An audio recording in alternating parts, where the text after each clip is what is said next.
جیسے ہی حضرت عمر دروازے پر آئے نبی نے کہا دروازہ کھول دو، دروازہ کھولا، جیسے ہی صحابہ نے آگے حملہ کرنے لگے، آپ نے کہا حملہ نہیں کرنا، جملہ قابل غور ہے، حملہ نہیں کرنا۔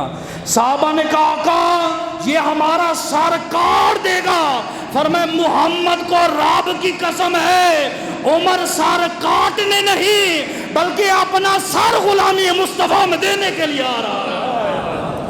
آئے کلمہ پڑھا میرے نبی نے، فَقَبَّرَ رسول اللہ صلی اللہ علیہ وسلم وَمَعَ أَصْحَابُهُ۔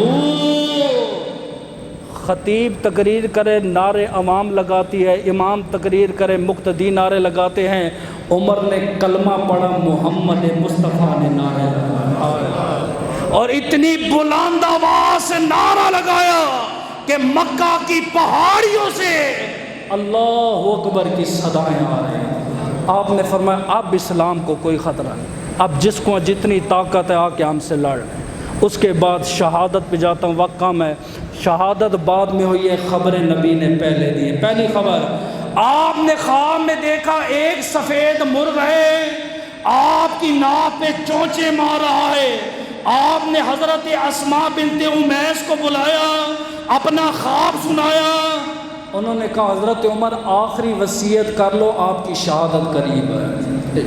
حضرت عوف کہتے ہیں میں نے خواب میں دیکھا جنت میں ایک دراز قد والا آدمی ہے، سارے جنتی اس کا دیدار کر رہے ہیں۔ میں نے پوچھا یار اس میں ایسی کون سی بات ہے تم اس کی زیارت کر رہے ہو؟ انہوں نے کہا 3 کوالٹیاں ہیں، سب سے پہلے یہ ہے کہ یہ خوف خدا سے بڑا روتا ہے، دوسرا فرمایا یہ عادل ہے، عدل پسند ہے، تیسرا نبی کا خلیفہ ہوگا، چوتھا فرمایا اسے جب موت آئے گی اللہ شہادت کی موت دے گا۔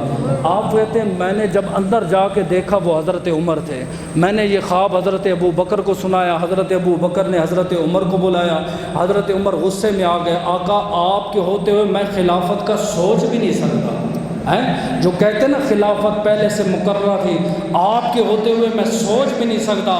حضرت عوف کہتے ہیں جب ابو بکر کا وصال ہوا، حضرت عمر کو جب خلافت ملی، میں نے کہا میرے خواب کی تعبیر سچی ہو گئی۔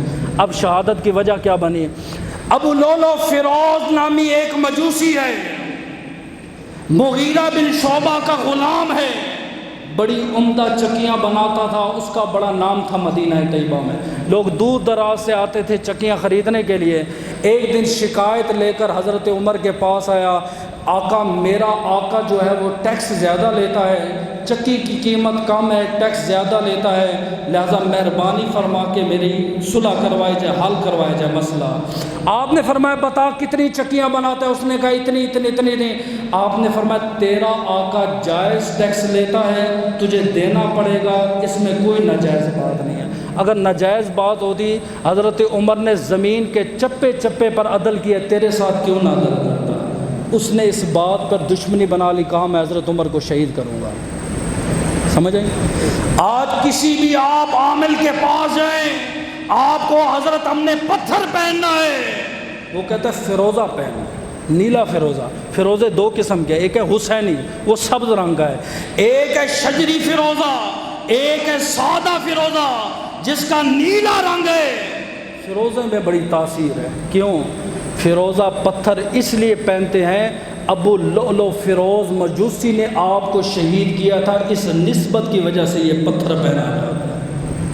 مسلمان تو سویا ہوا ہے، تجھے تو پتہ بھی نہیں ہے، اور کسی کتاب میں نہیں ہے کہ نام کا پتھر ہو، یہ ہوگا، رزق ملے گا، شادی ہوگی، اوپل پہن لو، یہ عقیق پہن لو، یہ سب جھوٹ ہے، فراڈ ہے۔ پتھر صرف نبی کی سنت ہے، حکم یہ ہے شہادت والی انگلی میں پہنو۔ کیوں؟ فرمائے اس پتھر کو انگلی کے ساتھ ٹچ ہونا لازمی ہے، اس انگلی کا کنیکشن دل کے ساتھ ہے، دل کا کنیکشن زبان کے ساتھ ہے۔ پتھر اللہ کا ذکر کرتا ہے، جب یہ ذاکر بنے گا یہ ذاکر ہو جائے گی، جب یہ ذاکر ہوگی یہ ذاکر ہوگا، جب یہ ذاکر ہوگا زبان ذاکر ہوگی، اور جب بندہ ذاکر بن جائے اللہ دنیا میں بھی جنت دیتا ہے، آخرت میں بھی جنت دیتا ہے۔ بس یہ سب جھوٹ ہے، کوئی اس کی حقیقت نہیں۔ ابو لؤلؤ فیروز مجوسی ایک دن حضرت عمر کے سامنے آیا، صحابہ کی جماعت لگی ہے، آپ نے کہا یار تو چکیاں بڑی اچھی بناتا ہے، ایک چکی مجھے بھی بنا دیں۔ اس نے کہا حضرت ایسی چکی بناؤں گا شرق سے لے کر غرب تک قیامت تک لوگ یاد رکھیں گے۔ اس نے آپ کو شہادت کا اشارہ دیا، حضرت عمر سمجھ گئے، لیکن خدا جانتا ہے اتنے بڑے صابر تھے، بولے مولا علی شیر خدا، آپ جمعہ پڑھاتے تھے، آپ کا قاتل آپ کے پیچھے نماز پڑھتا، سلام کے بعد آپ فرماتے انت قاتلی، تو میرا قاتل ہے۔ آج ہمیں پتہ چل جائے وہ فلاں بندے نے ہمارے بعد میں ایسی بات کی ہے، اچھا مجھے ملے گا، میں یہ کر دوں گا، مجھے اے مسلمان تجھے کیا ہوا؟ عمر کو اپنے قاتل کا علم تھا، علی کو اپنے قاتل کا علم تھا، آپ نے انہیں معاف کیا۔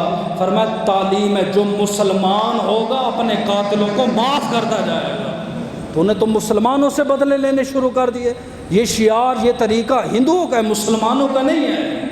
ایک دن آیا، حضرت عمر نماز پڑھا رہے ہیں، جیسے ہی آپ نے قرات شروع کی، ابو اللؤلؤ فیروز مجوسی زہر والا خنجر لے کر اندر داخل ہوا، آپ پہ قاتلانہ حملہ کیا۔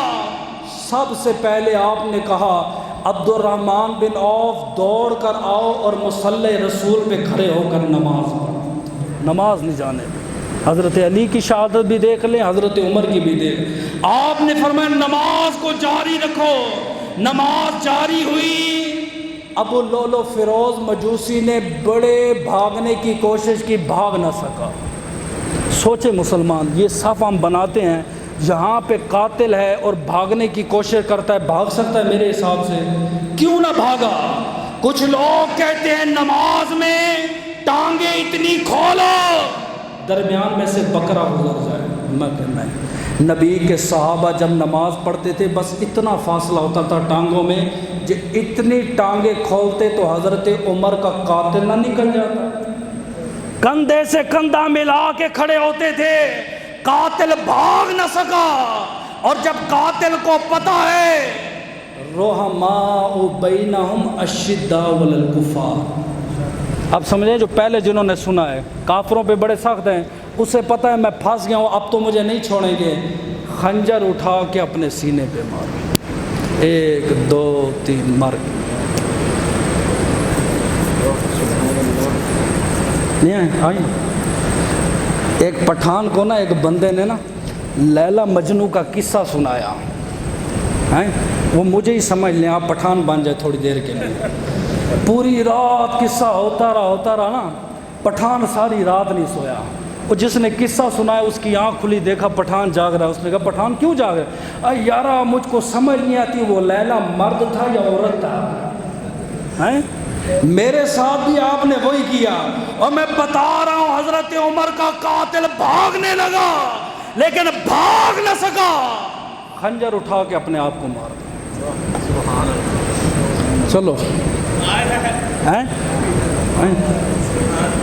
چلو مہینے بعد آ جائے گی، 2-3 دن بعد۔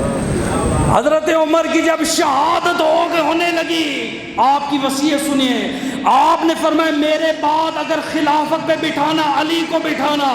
پوچھا حضرت کیوں؟ فرمایا نبی سے سنا تھا جہاں جنت میں ہوں گا وہاں علی ہوگا، اگر علی کو خلیفہ نہ بنایا حضرت طلحہ کو بنا دینا۔ حضرت کیوں؟ فرمایا نبی نے کہا تھا خدا کے فرشتے اس کے اوپر پہرا دیں گے، اگر طلحہ کو آپ نے خلیفہ نہ بنایا آپ حضرت عبد الرحمن بن عوف کو بنا دینا۔ حضرت کیوں؟ فرمایا یہ وہ ہے اس نے حسن حسین کو کھانا کھلایا تھا، میرے نبی نے جنت کی بشارت دی تھی۔ فرمایا اگر اسے تم نے خلیفہ نہ بنایا عثمان کو بنا دینا۔ حضرت کیوں؟ فرمایا عثمان وہ ہے کہ خدا کے سارے فرشتے حضرت عثمان سے حیا کرتے ہیں۔ پھر آپ کی وصیت سنیے گا، یہ بزرگ جتنے بیٹھے میری بات پہ غور کریں، ایک زمین جائیداد کی وصیتیں ادھر رہ جائیں گی، ان کی وصیتیں سنو، اس کے مطابق وصیت کرو، تاکہ یہ وصیت نہیں ہے میں بیٹا مر رہا ہوں میرے دشمن کو تو نے معاف نہیں کرنا، میرے قاتل کا خون میری قبر پہ لگانا ہے نہ۔ کبھی اگر باپ غلطی سے کر بھی جائے آپ نے عمل نہیں کرنا۔ اسلام کہتے ہیں جائز وصیتوں پہ عمل کریں گے ثواب ہوگا، جو غلطی سے معاذ اللہ مرحوم نے غلط وصیت کر دی عمل نہ کرنا۔ اس کو آپ کی وجہ سے عذاب ہوگا۔ حضرت عمر نے کیا وصیت کی؟ سب سے پہلی وصیت یہ کی، اے میرے بیٹے عبداللہ بن عمر میرے پاس آؤ۔ جی ابا۔ فرمایا اماں عائشہ کے پاس جاؤ نا، انہیں کہو کہ وہ جو گنبد خضرا میں تھوڑی سی جگہ ہے، اگر اجازت دیتے ہو وہاں دفن ہو جاؤں۔ یہ اصل میں میرے نبی کا جو روضہ ہے یہ حضرت عائشہ کا حجرہ تھا، اور اسلام یہ کہتا ہے جس مٹی سے انسان کی تخلیق ہوتی ہے اسی مٹی میں انسان کی تدفین ہوتی ہے۔